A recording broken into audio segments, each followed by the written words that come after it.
آئیے سنتے ہیں باتیں جن سے زندگی سنورتی ہے۔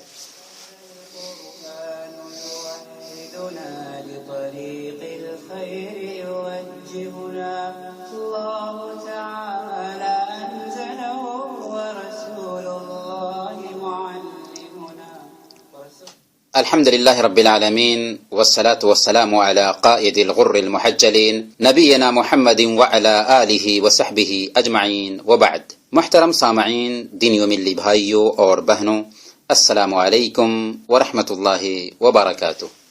ریڈیو کویت کے ہفتہ وار دینی پروگرام باتیں جن سے زندگی سنورتی ہے میں آپ سب کا استقبال ہے۔ یہ پروگرام آپ سب کا ہے اور آپ سب کے دینی جذبات کا ترجمان ہے۔ اس پروگرام کے ذریعہ ہم وہ باتیں سنتے ہیں جن سے زندگی بنتی، سنورتی اور سدھرتی ہے۔ آپ جہاں کہیں سے بھی ہمیں سن رہے ہوں، اگرچہ ہم آپ کو دیکھ نہیں رہے ہیں، لیکن یہ دل کی آواز ہے کہ ہمیں آپ تمام سے اللہ کی خاطر محبت ہے۔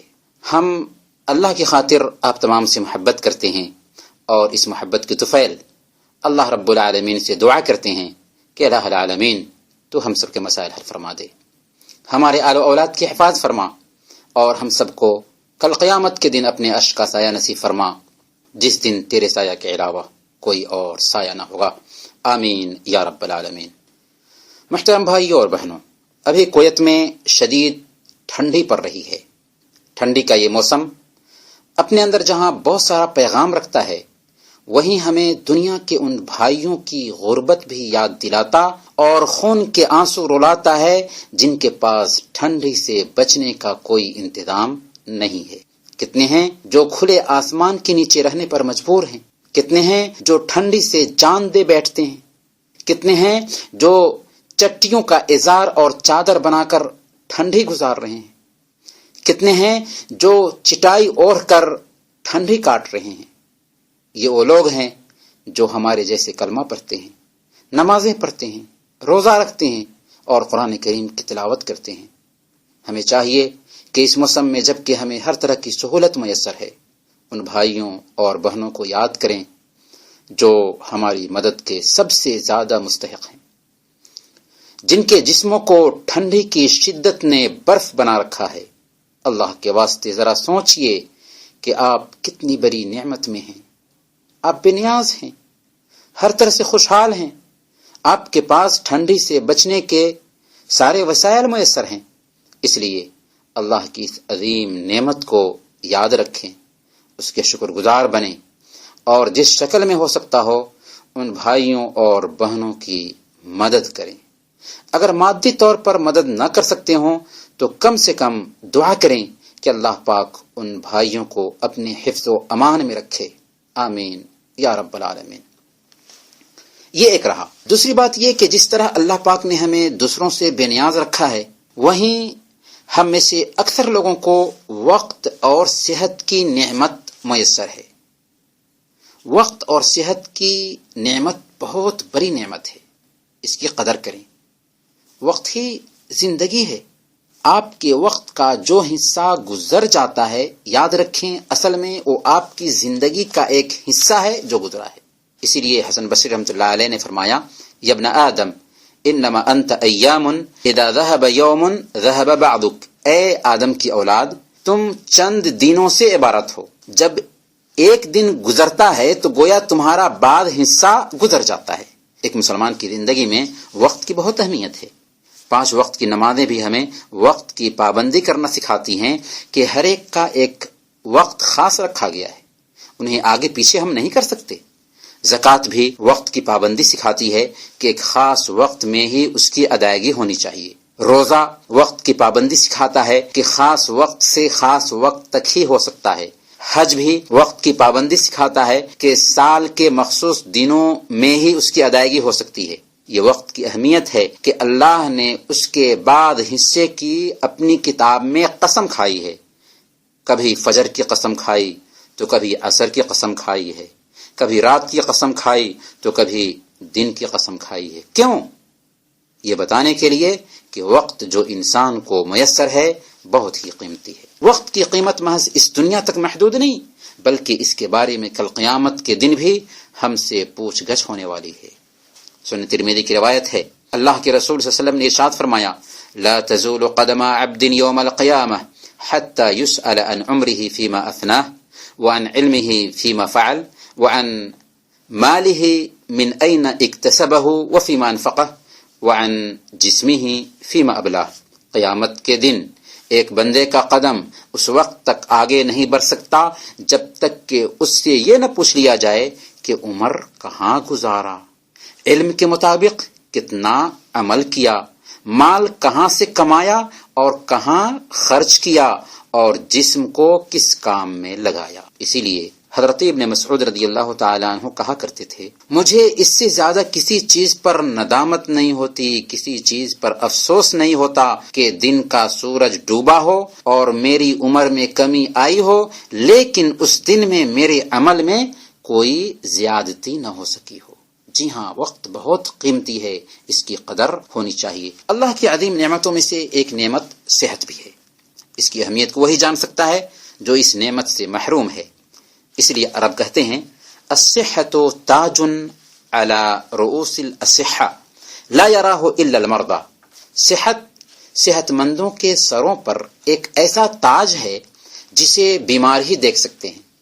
ذرا ہاسپٹلوں کا جائزہ لے کر دیکھیں آپ، کوئی کوما میں ہے، کوئی فالج کی بیماری میں ہے، کوئی کینسر کا مریض ہے، کسی کے پیر کٹے ہوئے ہیں، کسی کو پیٹ کی بیماری ہے، کوئی لاکھوں کا مالک ہے لیکن انجیکشن سے اس کے پیٹ میں غذا اور کھانا پہنچایا جا رہا ہے۔ لیکن اللہ کا شکر ہے کہ ابھی آپ کو اللہ پاک نے صحیح سالم رکھا ہے، تندرست ہیں۔ یہ بہت بڑی نعمت ہے جو ابھی آپ کو اور ہم کو حاصل ہے۔ اللہ کے نبی صلی اللہ علیہ وسلم نے ارشاد فرمایا، سنن ترمذی کی روایت ہے، من اصبح منکم آمنا فی سربہ معافا فی جسدہ عنده قوت یومہ فکأنما حیزت لہ الدنیا بحذافیرها۔ جو شخص اس حالت میں صبح کرتا ہے کہ اپنے گھر میں وہ امن سے ہے، اس کا جسم تندرست ہے اور اسے ایک دن کا کھانا میسر ہے، تو سمجھ لو کہ گویا کہ پوری دنیا سمٹ کر اس کے قدموں تلے آ چکی ہے۔ اللہ اکبر، ذرا غور کریں، یہ صحت کتنی عظیم نعمت ہے، لیکن افسوس کہ ہم میں سے اکثر لوگ صحت کے لمحات کی قدر نہیں کرتے اور صحت کی اہمیت نہیں پہچانتے۔ صحیح بخاری کی روایت ہے، اللہ کے رسول صلی اللہ علیہ وسلم نے ارشاد فرمایا، نعمتان مغبون فیہما کثیر من الناس الصحۃ والفراغ۔ دو نعمتیں ایسی ہیں جس کے حوالے سے اکثر لوگ گھاٹے میں ہوتے ہیں، وہ کیا ہیں؟ صحت اور فرصت۔ جی ہاں، کتنے لوگ ہیں جو صحت اور فرصت سے کوئی فائدہ نہیں اٹھاتے اور بیکار میں اسے برباد کرتے رہتے ہیں۔ فائدہ اٹھانا تو دور کی بات ہے، صحت اور فرصت کا غلط استعمال کرتے ہیں، شراب پیتے ہیں، سگریٹ پیتے ہیں، تمباکو کھاتے ہیں، نشہ آور چیزوں کا استعمال کرتے ہیں، یہ سب صحت کا غلط استعمال ہے۔ اسی طرح کتنے لوگ تاش کھیلتے ہیں، بیکار کے بکواس میں لگے رہتے ہیں، موبائل پر سوشل میڈیا میں الجھے رہتے ہیں، یہ سب فرصت کا، موقع کا، چانس کا غلط استعمال ہے۔ آج اگر سب سے مضبوط رشتہ کوئی پایا جاتا ہے تو موبائل فون کے اسکرین کا اور ہماری انگلی کے درمیان کا رشتہ ہے۔ اس رشتے نے دنیا کے سارے رشتوں کو پیچھے چھوڑ رکھا ہے۔ دینی بھائیوں اور بہنوں، صحت اور فرصت کے تئیں ہماری 3 ذمہ داریاں بنتی ہیں۔ پہلی ذمہ داری یہ کہ ہم ان کی اہمیت کو سمجھیں، وقت کی اہمیت کو سمجھیں، صحت کی اہمیت کو سمجھیں۔ دوسرے نمبر پر ان دونوں کا شکر بجا لائیں۔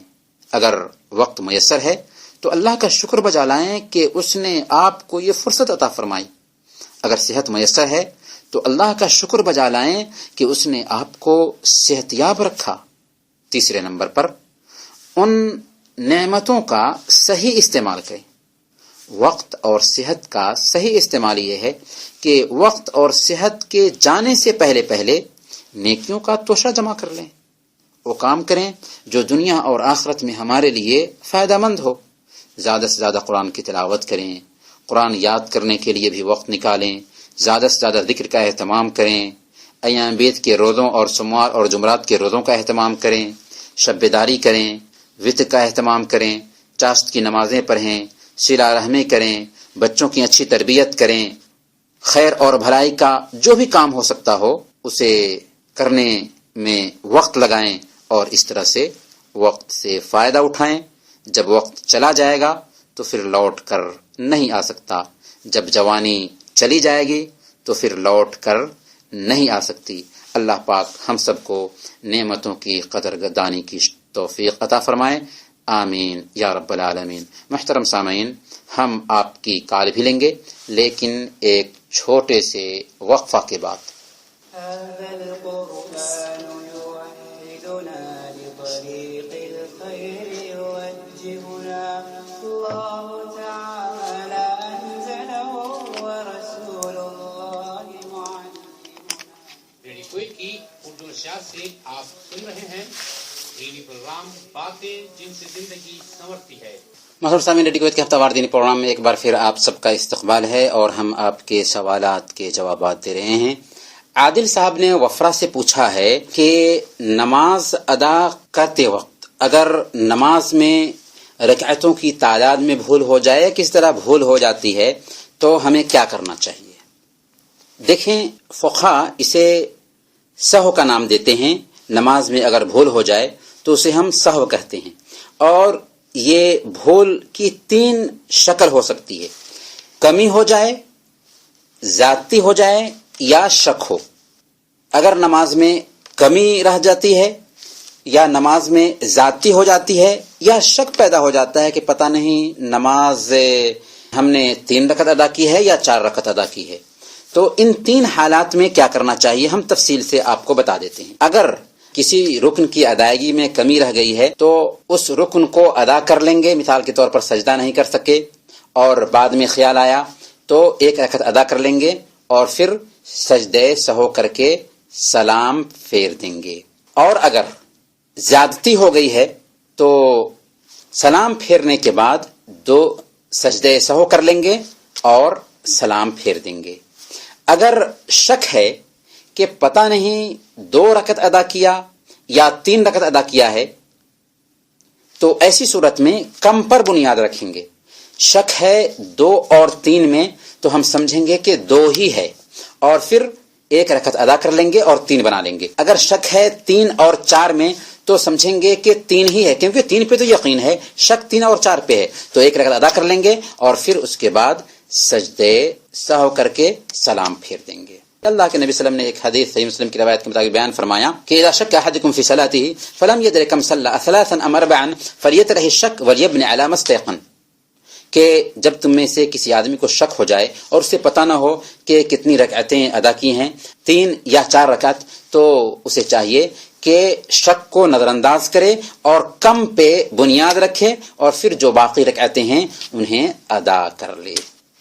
اب سوال یہ ہے کہ سلام یہ کب پھیرا جائے گا؟ تو اگر نماز میں کمی رہ جاتی ہے یا نماز میں شک ہے تو 2 سجدہ سلام پھیرنے سے پہلے ہوگا، اور اگر نماز میں زیادتی ہو گئی ہے تو سلام پھیرنے کے بعد 2 سجدے ہوں گے. لیکن اگر کوئی آدمی ہر حالت میں، چاہے کمی رہ گئی ہو یا چاہے شک پیدا ہو گیا ہو یا چاہے زیادتی ہو گئی ہو، ہر حالت میں سلام پھیرنے سے پہلے ہی 2 سجدہ کر کے سلام پھیرتا ہے تو اس کی بھی گنجائش ہے. امید کہ آپ کے سوال کا جواب واضح ہوگا. انہوں نے ایک اور سوال پوچھا ہے کہ سجدہ کے وقت پہلے گھٹنا رکھنا چاہیے یا پہلے ہاتھ رکھنا چاہیے. دیکھیں، ایک آدمی جب سجدہ کرنے جا رہا ہوتا ہے تو پہلے اپنا دونوں ہاتھ رکھے یا پہلے دونوں گھٹنا رکھے، یہ ایک مسئلہ ہے جو معرکۃ الآراء ہے. علماء کے بیچ میں اس سلسلے میں کافی اختلاف ہے، لیکن اس سلسلے میں جو راجح قول ہے وہ یہی ہے کہ پہلے آدمی کو دونوں ہاتھ رکھنا چاہیے اور اس کے بعد دونوں گھٹنے رکھنے چاہیے. دلیل، اللہ کے نبی صلی اللہ علیہ وسلم نے بیان فرمایا اذا سجد احدکم فلا یبرک کما یبرک البعیر ولیدع یدیہ قبل رکبتیہ، کہ جب تم میں کا کوئی آدمی سجدہ کرے تو اونٹ کے بیٹھنے کے جیسے نہ بیٹھے بلکہ اپنی دونوں ہاتھ کو پہلے رکھے، اس کے بعد دونوں گھٹنے کو رکھے. لہذا آپ اپنے دونوں ہاتھ کو رکھیں پہلے، اس کے بعد دونوں گھٹنے کو رکھیں. لیکن اگر کوئی آدمی پہلے دونوں گھٹنے کو رکھتا ہے تو اسے بھی غلط نہیں ٹھہرا سکتے. یہ ایسا مسئلہ ہے جس میں اس اور گنجائش ہے. عبد المنان صاحب نے سرہ سے پوچھا ہے کہ کاروبار کے تعلق سے میں نے اپنے ایک دوست سے گفتگو کیا تو اس نے کہا کہ تم اپنے پیسے دو، میں کاروبار کرتا ہوں اور اس میں جو فائدہ ہوگا ہم تمہیں دیا کریں گے۔ دیکھیں، جو پیسے ہم کسی دوسرے کو دیتے ہیں کاروبار میں شریک کرنے کے لیے یا شیئر رکھتے ہیں، تو شیئر کے تعلق سے کچھ شرطیں ہیں جن کا پاس و لحاظ رکھنا بہت ضروری ہے۔ سب سے پہلی بات یہ ہے کہ جس کو آپ نے پیسے دیے ہیں ان کے تعلق سے آپ کو پورے طور پر اطمینان ہو کہ وہ جائز کاروبار کرتے ہیں۔ دوسری بات یہ ہے کہ آپ کو یہ بھی اطمینان ہو کہ وہ جو کاروبار کر رہے ہیں وہ کاروبار کس چیز کا ہے، واقعی جائز کاروبار ہے یا نہیں ہے، یعنی جس چیز کا کاروبار کر رہے ہیں اس کے بارے میں بھی آپ کو پتہ ہو۔ اور جب یہ پتہ چل جا رہا ہے اور واقعی آپ مطمئن ہیں کہ ان کا کاروبار جائز طریقے سے ہی ہوتا ہے، حرام کی آمیزش اس میں نہیں آتی ہے، تو اب یہ دیکھنا ہے کہ سسٹم کیا ہے جسے ہم فالو کریں گے۔ تو پہلے نمبر پر جب وہ منافع آپ کو دیں گے تو قطعی مقدار وہ طے نہ کریں۔ مثال کے طور پر اگر آپ 1 لاکھ دیتے ہیں اور وہ آپ کے لیے مہینے میں 2000 طے کر دیتے ہیں تو یہ سود ہو جائے گا۔ قطعی مقدار طے نہ ہو بلکہ جتنا منافع ہے اس میں فیصد طے ہو۔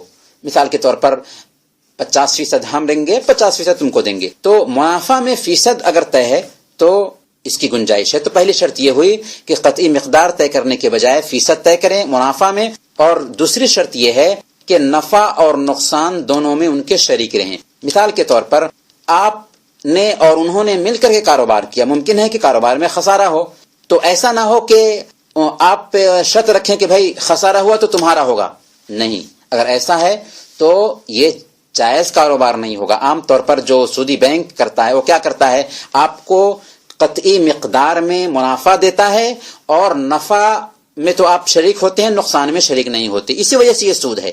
لیکن اسلامی کاروبار میں یہ ہوتا ہے کہ قطعی مقدار طے نہیں کرتے بلکہ فائدہ میں تناسب طے ہوتا ہے اور اس کے نفع اور نقصان دونوں میں شریک ہوتے ہیں۔ تو اگر اس انداز میں آپ نے اپنے ساتھی کے ساتھ میں معاملہ کیا ہے کہ نفع اور نقصان میں شریک ہیں اور منافع جو حاصل ہوتا ہے اس میں فیصد طے کر رہے ہیں تو جائز ہے اور اسی کو ہم حلال کاروبار کہتے ہیں۔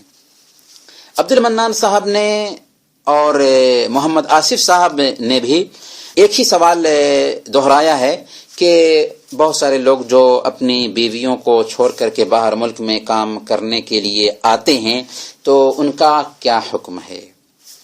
دیکھیں، اگر اصولی بات ہم عرض کرنا چاہیں تو یہی کہیں گے کہ فطری طریقہ یہی ہے کہ ایک آدمی اپنی بیوی کے ساتھ میں رہے اور وہیں پر جہاں پر اس کی بیوی ہے رہ کر کے کاروبار کرے اور اپنے بچوں کی دیکھ بھال کے لیے کمائے اور ان کی پرورش کرے۔ لیکن مالی مسائل ایسے ہوتے ہیں کہ آدمی جہاں پر اس کے اہل خانہ ہیں وہاں پر رہنا اس کے لیے مشکل ہوتا ہے، بچوں کی تربیت کا مسئلہ ہے، بہت سارے مسائل ایسے ہوتے ہیں، تو اس کے لیے سفر کرتا ہے۔ تو اگر سفر کرتے وقت آپ کی بیوی کا اس پر کوئی اعتراض نہیں تھا اور راضی تھی کہ آپ جائیں کمائیں اور بچوں کے لیے پیسے بھیجیں تو اس میں کوئی حرج کی بات نہیں ہے، آپ اطمینان سے رہ کر کے کما سکتے ہیں۔ البتہ بیوی کے بھی جذبات ہیں جیسے آپ کے جذبات ہوتے ہیں، لہذا جذبات کا خیال رکھنا بہت ضروری ہے۔ دور رہ کر کے بھی ہم قریب رہ سکتے ہیں کہ ان سے ہمیشہ بات کریں، ان کے جذبات کا خیال رکھیں اور جب بھی موقع ملتا ہے سفر پر جائیں۔ بہت سارے لوگ ہوتے ہیں کہ پیسہ ہی سب کچھ سمجھتے، پیسہ ہی سب کچھ نہیں ہے۔ جذبات کا خیال رکھنا، اللہ پاک نے ازدواجی زندگی میسر کی ہے تو موقع ملتا ہے، پیسے جمع ہو جاتے ہیں تو موقع مناسبت سے جا کر آنا، ایسا ہونا چاہیے۔ لیکن اس کے لیے کوئی مہینہ طے نہیں ہے، کوئی سال طے نہیں ہے، کوئی دن طے نہیں۔ عمر فاروق رضی اللہ تعالیٰ عنہ نے عام طور پر یہ جو فیصلہ کیا تھا وہ اپنے کارندوں کے لیے فیصلہ کیا تھا کہ 4 مہینہ سے زیادہ کوئی ہمارا کارندہ دور نہ رہے اپنے اہل خانہ سے، تو ان کا اپنا ایک فیصلہ تھا، لیکن یہ کوئی قاعدہ کلیہ نہیں ہے۔ اگر آپ کی بیوی نے آپ کو اجازت دیا ہے 2 سال بھی رہ سکتے ہیں، کوئی حرج کی بات نہیں۔ لیکن جیسا کہ ہم نے کہا کہ اس سلسلے میں ایک انسان کو مادہ پرست نہیں بننا چاہیے، جب بھی موقع ملتا ہے جا کر کے آنا چاہیے، تاکہ پیسے بھی جمع ہوں، بچوں کی تربیت بھی ہو، اور اس کے ساتھ ساتھ جسم کی جو خواہش ہے وہ بھی پوری ہوتی رہے، اور ماحول پرسکون رہے، ذہن میں ٹینشن بھی نہ آئے، اور اطمینان سے زندگی گزرے۔ امید کہ آپ کے سوال کا جواب واضح ہوگا۔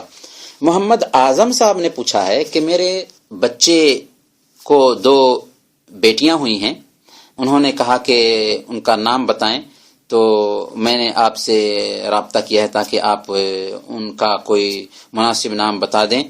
سب سے پہلے تو ہم یہ دعا کرتے ہیں کہ اللہ رب العالمین انہیں نیک اور صالح بنائے، اور آپ کو بہت بہت مبارک ہو۔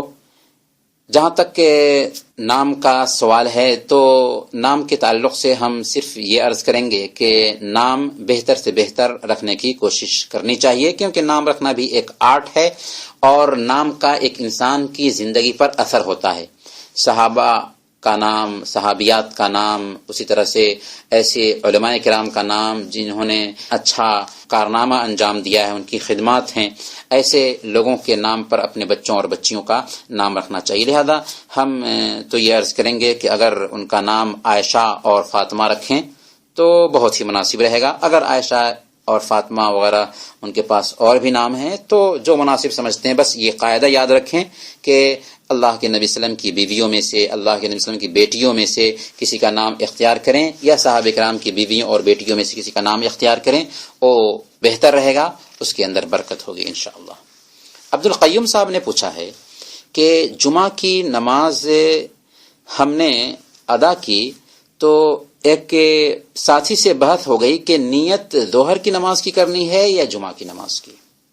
پہلی بات تو یہ ہے کہ نیت کا جو سوال پیدا ہوا، تو نیت دل کے ارادہ کو کہتے ہیں، اور آپ جس ارادہ سے نماز ادا کرنے کے لیے جاتے ہیں وہی نماز ہوگی، الگ سے کوئی نیت کرنے کی ضرورت نہیں ہے۔ جس ارادہ سے آپ نماز ادا کرنے کے لیے گئے ہیں اور جس ارادہ سے آپ نے ہاتھ باندھا ہے، دراصل وہی نیت ہے، اسی کو ہم عربی زبان میں نیت کہتے ہیں اور اردو زبان میں ارادہ کہتے ہیں، اور ارادہ دل میں ہوتا ہے، لہذا زبان سے نیت کے الفاظ بولے نہیں جاتے۔ رہی بات ظہر کی نیت کرنی ہے یا جمعہ کی، تو غالباً یہ سمجھ رہے ہوں گے کہ جمعہ کے دن چونکہ ظہر کی جگہ پر جمعہ کی نماز ادا کی جاتی ہے، اس لیے کیا ظہر کی نماز بھی ادا کرنی ہے؟ نہیں، بہت سارے لوگ ظہر احتیاطی کے نام سے ادا کرتے ہیں، لیکن یہ غلط ہے، کیونکہ اللہ پاک نے اس امت پر کرم فرمایا کہ جمعہ کے دن ظہر کی جگہ پر جمعہ کی نماز رکھی ہے، لہذا جمعہ کی نماز ہی ہمیں ادا کرنا ہے، اور اب ظہر کی نماز ادا کرنے کی ضرورت نہیں ہے۔ اگر کسی کے ذہن میں یہ سوال پیدا ہوا کہ بھائی اس دن تو ظہر کی نماز تھی اس وقت میں، تو تھی، لیکن اللہ پاک نے ہمارے اوپر اسی وقت میں جمعہ کی نماز فرض کی ہے، لہذا اگر ہم نے جمعہ کی نماز ادا کر لیا تو ظہر کا فریضہ ساقط ہو گیا۔ اب اثر کے بارے میں دیکھنا ہے۔ امید کہ آپ کے سوال کا جواب واضح ہوگا۔ اسی طرح سے عبد القیوم صاحب نے ایک سوال یہ بھی پوچھا ہے کہ اگر ایک گھر میں بڑا بھائی ہے، اس نے اپنی 3 بہنوں کی پرورش کی اور کی شادی کر دی، تو اس سلسلے میں کیا بشارت ہے حدیث میں؟ اللہ کے نبی صلی اللہ علیہ وسلم نے بالکل اسی طریقے سے بیان فرمایا تھا کہ جس کسی کے پاس میں 3 بچیاں ہوں، اور بعض روایتوں میں 2 بچی کے بارے میں بھی ہے، بعض روایتوں میں بہن کی بھی صراحت ہے، اور پھر ان کی اچھی طرح سے تربیت کرتا ہے اور اچھی تعلیم دیتا ہے، یہاں تک کہ وہ بے نیاز ہو جاتی ہے اور اس کی شادی کر دیتا ہے، تو او بچیاں یا او بہنیں اس کے لیے جہنم سے پردہ بن جائیں گی۔ سبحان اللہ، اس سے بڑھ کر انعام اور اکرام کیا ہوگا؟ اور سب سے اہم بات آپ کو یہ بھی دھیان میں رکھنی ہے، اللہ کے نبی صلی اللہ علیہ وسلم نے بیان فرمایا کہ من احب ان یبسط له فی رزقه وینسأ له فی اثره فلیصل رحمہ، جو کوئی یہ چاہتا ہو کہ اس کی رزق میں کشادگی آئے اور اس کی عمر میں درازی آ جائے، اسے چاہیے کہ وہ صلہ رحمی کرے، رشتہ داروں کا خیال کرے۔ تو آپ نے کیا کیا؟